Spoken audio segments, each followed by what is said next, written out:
pusit. Ayan siya. We put oil. Little bit. Little bit.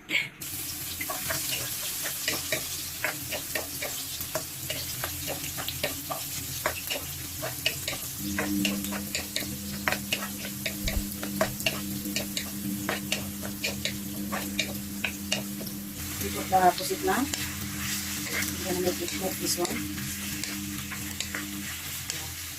Actually, ito bang pusit na pinagyan ito. Without kamatis. Because pag kamatis, nilagyan natin masabaw siya. So, this one, we make it in an oil. And we put paprika, oyster. And we're gonna little soy sauce. It depends upon your panglasa at panimpla. Basta ako hindi ako lalagay ng magic sarap, cubes, anything. Only that. Oyster and paprika. See guys, nagtubig siya. Kaigahin natin yan. Okay? O, diba? Lapit na siya maiga. Kaigahin lang natin siya.